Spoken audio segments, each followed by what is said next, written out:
Iyi rero ni inkuru idasanzwe, ni inkuru kabisa itamenyerewe kandi ni inkuru y'incamugongo, aho abantu bagera kuri batanu bose baje kuraswa mu cyico, ndetse kandi bose n'undi bahise basiga ubuzima. Bati byagenze bite? Aha rero ni mu karere ka Nyamasheke, aha ni mu burengerazuba bw'u Rwanda.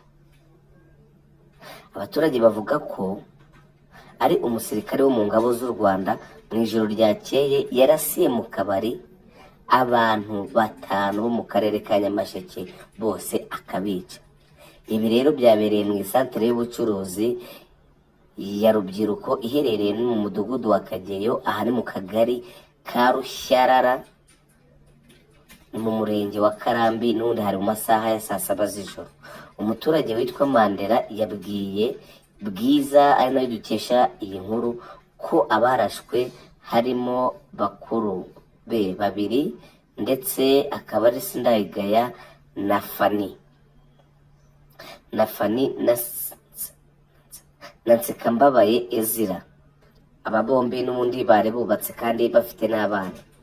Amakuru n'ubundi agera kuri Bwiza avuga ko mbere y'uko uriya musirikare asaba ariya bantu, nyiri kabari yarimo yabanje kumugurira udupeti mitsingi tubiri, atumaze undi amusaba kumwishyura.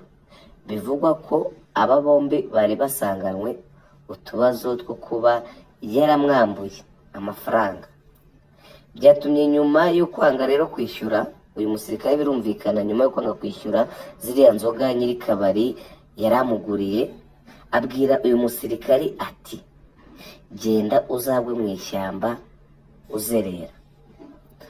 Aya magambo rero yarakaje cyane uyu musirikare, wahise wikoza hanze gato rwose nko mu minota 3, agaruka arasa urufaya rw'amasasu mu banyweraga muri ako kabari. N'ubundi mu barashwe cyakora ngo ntiharimo nyiri kabari, kuko we yahise aca mu idirishya arahunga. Kugeza ubu inzego zose Bwiza yagerageje kubaza amakuru arambuye, zirimo no umuvugizi wa RDF, ntizirabasha kuvugisha iki kinyamakuru cya Bwiza.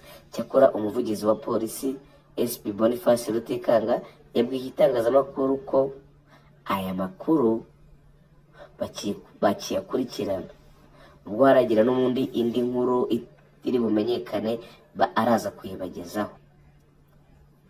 Ubwo bakoraga iyi nkuru, imirambo y'abarashwe yari ikiri muri kariya gace, gusa harimo hategurwa uko yajyanwa mu buruhukiro bw'ibitaro bya Kibogora. Ngayo nuko